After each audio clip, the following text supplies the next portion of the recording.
Hi, everybody. I'm Andy Stanley. When it comes to religion, what's with all the rules? That's what we're talking about today, right here on Your Move. Stick around.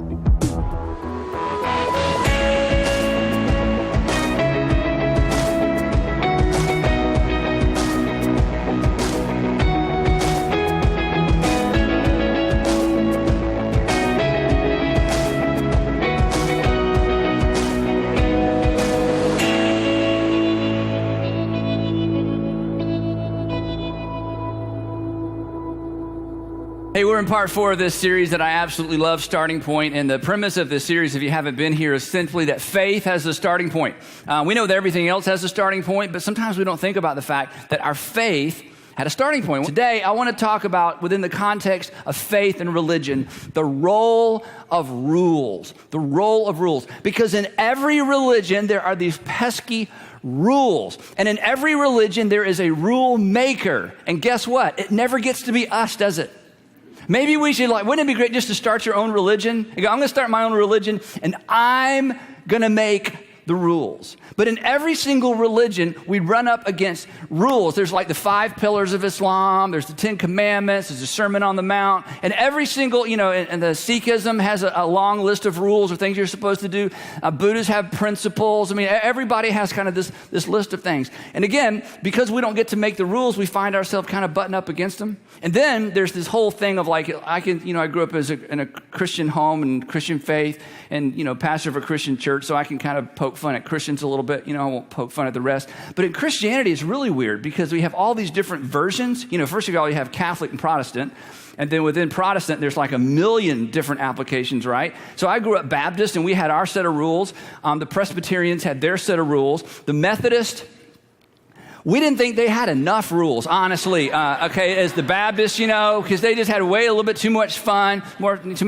Catholics, that was a whole kind of different thing. But everybody, there was enough guilt for all of us, right? There was enough shame to go around for all of us. There was enough being judged, where sometimes you did well, sometimes you didn't do so well. But the question I want to ask today is, what's with all the rules? I mean, why is that such a part of religion? And it's what we bump up against. And let's be honest, don't raise your hand. It's what we rebel against. It's part of why you left, the faith of your foundational faith. It's why you decided not to go back to temple or go back to church, or you kind of got fed up with the mosque or whatever it is you walked away from. Part of it was just the rules that were just so onerous, and it just didn't seem to work with the real world. So what I want to talk about today in a general way is, what's the relationship between rules and religion? And specifically, is there a relationship, or is there sort of a starting point in our understanding between rules and a God who we believe somehow cares about us, created the world, and loves us? So let's begin with this premise, and maybe this is something you haven't thought about before. Rules always assume some kind of relationship. Wherever you have rules, there is some kind of relationship. Whether it's, secular or in a religious sense, wherever you find rules and you find yourself where you're accountable to a set of rules, in any sphere where you are accountable to a set of rules, you are in some kind of relationship. Now, to help us understand this and to get our discussion going, I've made up some categories, okay? I just made these up. If you have better categories, go right ahead. But for example, there's like the family model of rules, and then there's the club model. The family model was, you were born into a family, and you were a part of the family, and then your parents started making rules. They didn't make rules to make you a part of the family. You were already part of the family, and they established rules. They established rules when you were a kid, then when you were in middle school, then in high school, and then eventually you outgrew the family and you outgrew the rules, and you're still part of the family, but you don't have to obey the rules. But when you were a kid growing up, you had rules not to become part of the family, but because you were part of the family. And so your parent set rules for you. Now, the rules don't make you part of the family. The rules are because you are part of the family. And the parental units, father, mother, whoever, or grandparents, they set rules for their own kids or for their own grandkids. Now, the second model is the club model. In this model, you agree to keep a certain number of rules, or agree to keep some rules in order to get in or to begin the relationship. So when you join a club, they give you a contract, you read it, and if you agree, you sign. And once you sign, and once you agree to keep these rules, you're in. And if you break the rules, you're what? You're out. Now, this could also be like the employee model, like when you go to work for a company and they say, here's how we do it here, and here's what we expect of you, and here's your job description. And so you may sign some sort of contract, but you agree. And once you agree to the rules, that's how you get in. Works for fraternities and sororities, and the list goes on and on and on, but it's different. In this model, you get the rules after the relationship is established. In this model, you actually get the rules in order to establish the relationship. Now, just for fun, because this gets confusing, I've created this third category. This is called the neighborhood association model.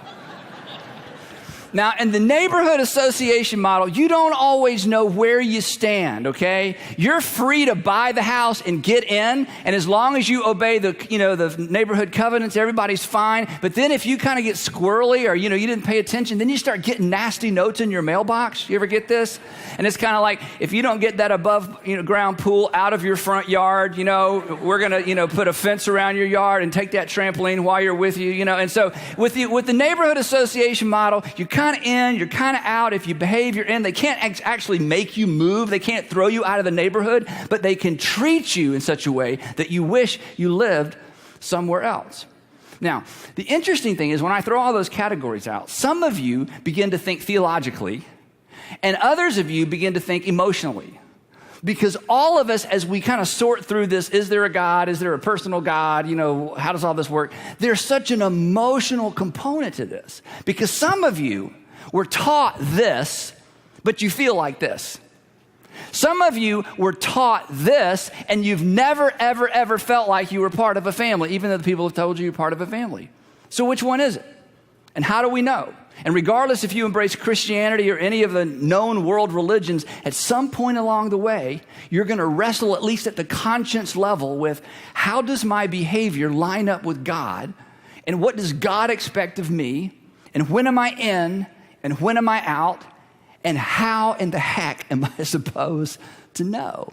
So, to help us wrestle this question to the ground, or at least create a framework for your own struggle with this, I want us to go all the way back to one of the oldest set of laws ever given. It's not the oldest, but it's about the third oldest in terms of human history. And it's the most well documented because it found its way into Jewish literature and Christian literature and Islamic literature, believe it or not. And it's the one that's the most well known, and we call it basically the Ten Commandments. Around 1446 BC, the Ten Commandments shows up on the planet, given to God, supposedly. Christians believe that, and Muslims believe that, and Jews believe that. You got to figure that out for yourself. Supposedly given to Moses by God. So I'm going to tell you where to find the Ten Commandments. So next time it comes up, not only will you know more than one, you'll be able to say, I know exactly where that is. So just repeat after me. And if you're watching this at home alone or with a group, just participate or on television. Here we go. Say Exodus 20. One more time. Exodus 20. So where's the Ten Commandments? See, that was probably worth getting up or switching something on or coming to church for today. Right. Exodus chapter 20. Now, before we look at them, real quick, if you weren't here last week or if you were, I want to kind of tie all this together because last week we talked about Abraham, okay? Abraham's huge and, many of the oldest world religions. Abraham, so I want to kind of catch you up so we can have a little history that connects all these dots. So here's what happened. Abraham was promised by God that he was going to be a nation. One day you're going to be a nation. The problem is Abraham didn't have any children till he was old. And as he was getting older, he kind of panicked. So he said to his wife, Sarah, hey, or maybe actually Sarah said to him, Abraham, look, I can't have children, but my handmaiden can. So, whatever, and see, maybe we can kind of have a kid. So they do, and his name is Ishmael. And then later on, Sarah turns up pregnant. She has a son named Isaac. So as it turns out, Abraham actually ends up with two sons. Now, here's something interesting, and you can read this on your own. In Islam, Ishmael is considered the son of blessing.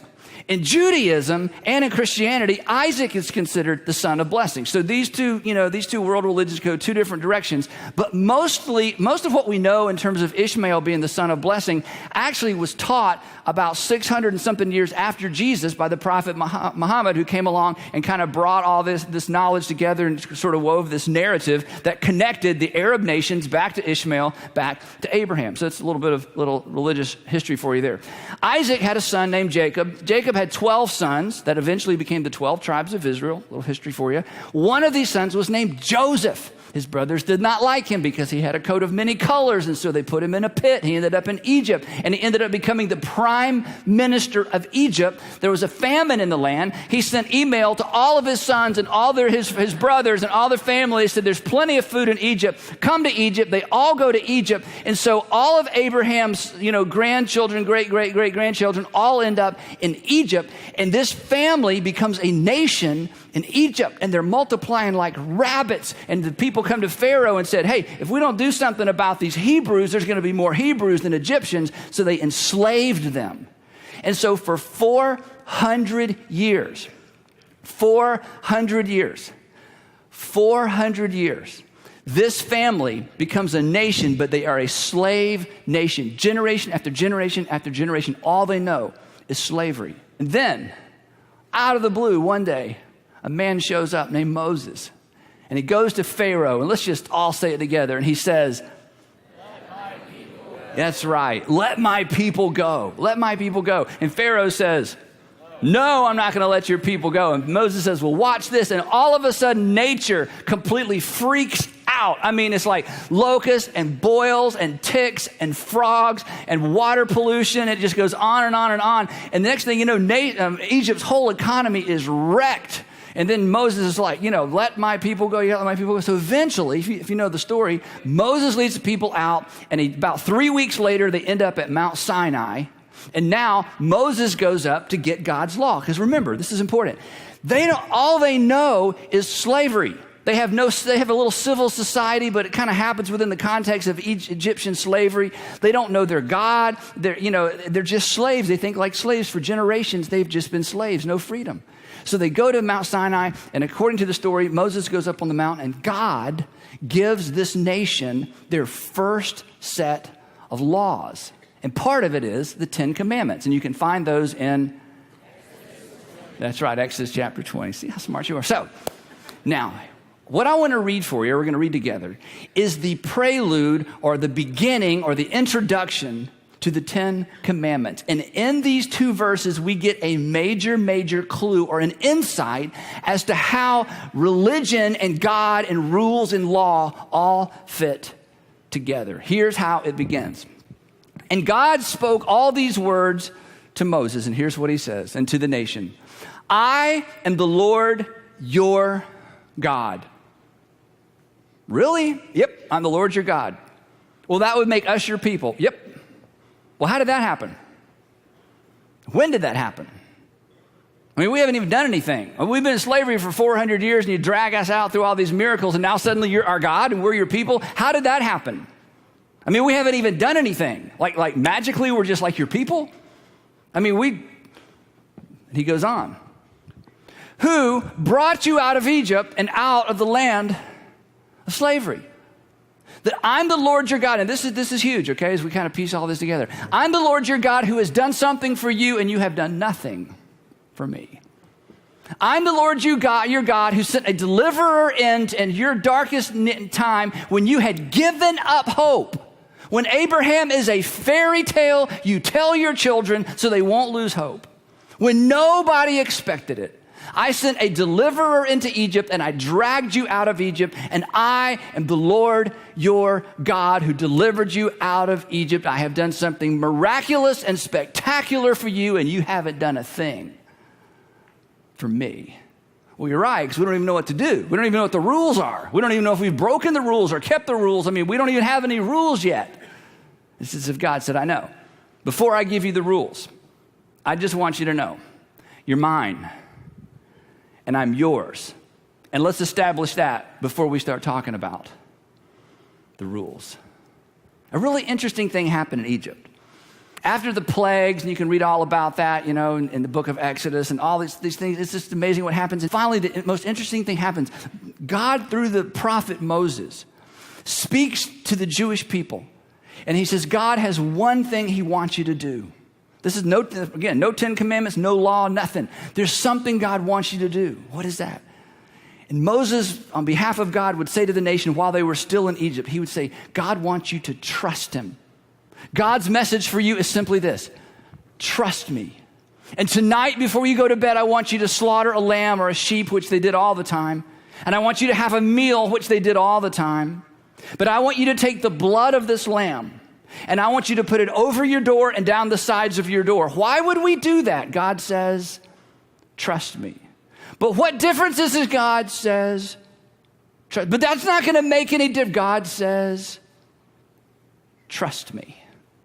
And so that night, the majority of the Jewish people had a special meal, and they slaughtered a sheep, and they took the blood of that sheep, and they put it over their doors, and they put it down the sides of their doors. And then they packed everything they had because they were told the next day they would be leaving. Really? We've been here for 400 years and we're leaving tomorrow?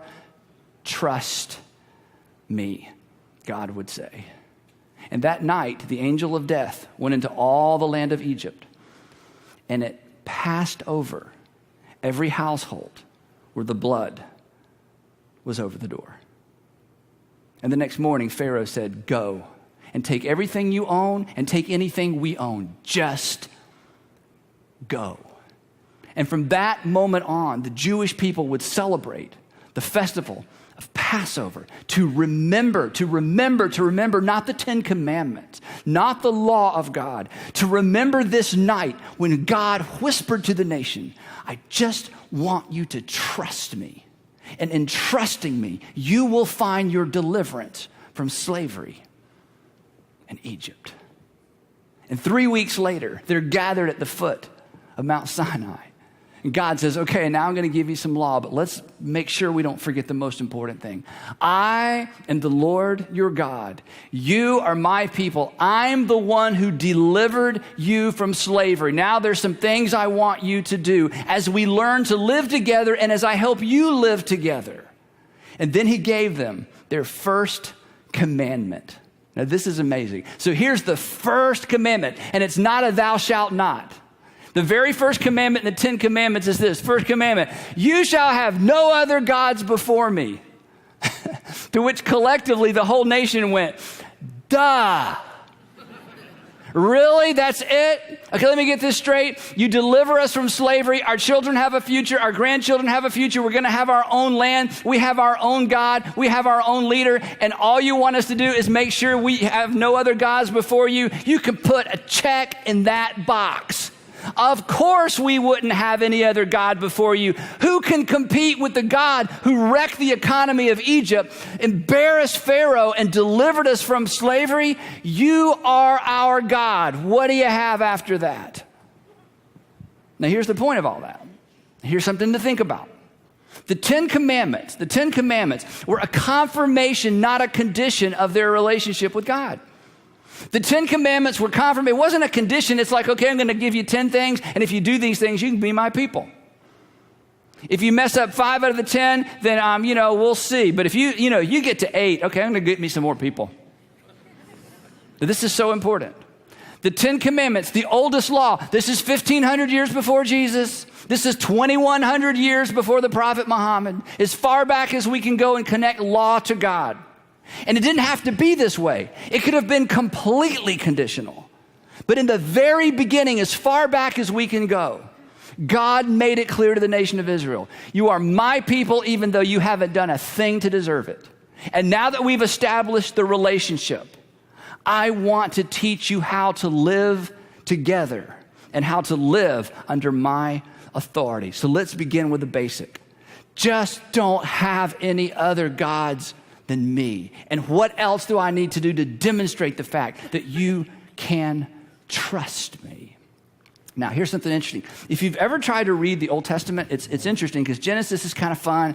Exodus, is fun. In fact, in Exodus, we find the 10 Commandments in chapter 20, right? And then you get to Leviticus and it's like, what? And Deuteronomy, Numbers and Deuteronomy, it's like, didn't you just say that? And then you get to the prophets eventually. And if you've ever tried to read the prophets, Isaiah and Jeremiah and Ezekiel and all these, it's like the same thing over and over and over and over. And it's like, what's with these ranting, raving, lunatic men that are just mad? They're just mad all the time. Then suddenly they say something grand and glorious, and, worship leaders pull songs, lines out of some of these prophets, and it goes back into and I'm going to, do this, I'm going to do that, and if you don't. And let me tell you what that is. The prophets are evidence of the fact that God wasn't going to give up on his people, even when they disobeyed the laws. The prophets are God being a good parent. The prophets are all about God saying, okay, 1, 2, 3, you're in timeout.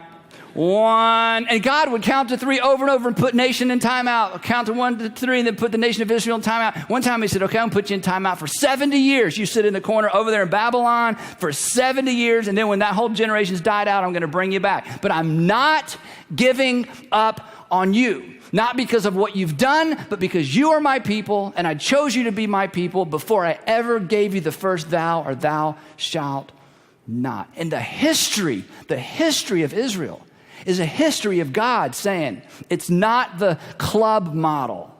It's the parent model. It's the family model. So essentially, we can say this. With God, relationship precedes rule. God opts for the family model over the club model. That's how he treated the nation of Israel. The question is that how he treats you? Is that how he treats me?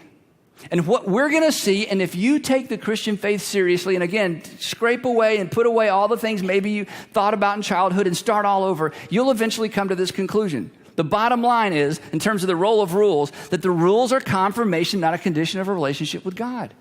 That the rules really are confirmation of, not a condition of, a relationship with God. That God is like a parent. He only gives rules to people who are kids who are already in relationship with him. Now, if that's true, regardless of where you land in terms of whatever religious system you land in, if that's true, that's staggering. If God's relationship with the nation of Israel is a model, that you can rebel and be disobedient and go too far left and too far right and forget things and do your own thing. And God keeps coming back over and over and over and disciplining and disciplining and disciplining. Disciplining not to pay you back, but to bring you back like a good parent. That's staggering. That says something about the expansive and amazing and the wealth of God's love and God's mercy and God's kindness. But what if Abraham and what if the nation of Israel were just kind of aberrations? In other words, what if God plays favorites? What if God just liked Abraham? Abraham, I'll tell you what, you believe me once, you're in forever. Israel, I'm bored, I need something to do, I'm just gonna pick some people. I pick you, Israel, and I'm gonna let you be my people. You're my people even before I give any 10 commandments. But these Americans, I don't know. Canadians, I don't know. Europeans, no. What if God plays favorites? What if it's true of Abraham? What if it was true of the nation of Israel? But what if for the rest of us, it's just, hey, you guys do the best you can, and I'll let you know how it works out. You guys just be good, and then one day I'll tell you if you were good enough. The 10 commandments, yeah, that's the standard. You're going to have to work your way in. And you'll never really know if you're in because I'm not going to make the standard clear enough for you to know whether or not you're in. You will never know if I grade on a curve. You're not going to know. I'm not going to tell you if I grade on the curve. You'll just have to spend your whole life, be the best that you can, and then in the judgment, you'll find out where you stood with me. What if God played favorites? What if Abraham and the nation of Israel were just his favorites? The rest of us, good luck. Be good. And then I'll tell you if you were good enough. Now, here's the amazing thing. As you consider all this, as you consider your starting point for faith, when God made the promise to Abraham that we looked at last week, when God initiated his relationship with Israel that we've looked at this week, one thing is absolutely for certain if you read the narrative yourself, that this was not about Abraham, and it wasn't even about the nation of Israel. It was about all mankind. And here's how we know that. Remember this promise to Abraham from last week? God said, all the nations of the earth will be blessed through you. All the nations, not just the nation that you will become, or not just the nations that you will become. All nations on the earth will be blessed through you. And then later, the prophet Isaiah would say to the nation of Israel, listen to this, I will also make you, the nation of Israel, a light to the rest of us, to the Gentiles. In other words, Jewish nation, Israel, it's not just about you. You're going to be like a signpost. You're going to be like a sign. You're going to be like a candle in the evening. You're going to be like a bright, shining light in the darkness. You're going to be a light to the rest of the world, that my salvation may reach to the ends of the earth. Israel, as much as I love you, as much as I've chosen you, it's bigger than you. Abraham, as much as I love you, as much as I've chosen you, as much as I've given you an out, as patient as I've been with you, it's bigger than you. This is about the whole world. And so, we shouldn't be completely surprised when about 1,500 years after the giving of the law to the nation of Israel, 1,500 years later, Jesus walks onto the planet. And what does he do? Before he demands anything, before he requires anything, he turns nature upside down. And he heals, and he stops storms, and he speaks to wind. And he does things that no one can imagine that any human being could do. And those who were closest to him were often terrified at his power. And then he said, trust me. Trust me. Trust me.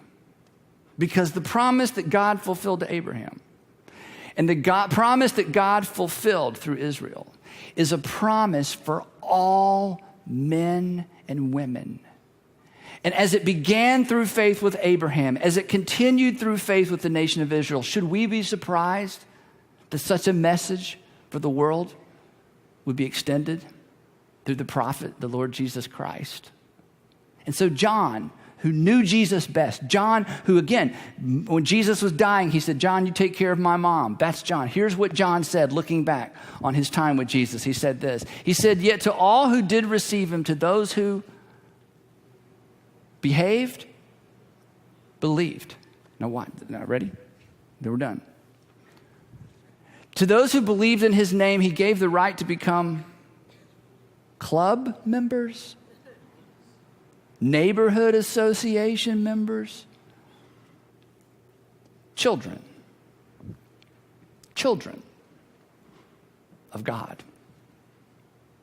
Jesus said, as God began a nation through Abraham, as God adopted the nation of Israel as his own, so that invitation to become a child of the living God has been extended to all of humanity, which means it's the family model, which means this is so important, anything I require of you is evidence of my love for you. Anything I ask you to do is evidence of the fact that we have a pre-established relationship. You can trust me because all along it has been about you. And that's where we're going to pick it up next week. Hey, thank you so much for staying up late or getting up early. Did you know if you go to our website, you can download a free app and you can see all of this Your Move content for free forever, and it'll allow you to share it with friends. Thank you so much for joining us at Your Move. We'll see you next week. Also, our website is a great place to watch, download, and share the message you saw today from our series, Starting Point. Be sure to tune in next week to watch Your Move with Andy Stanley.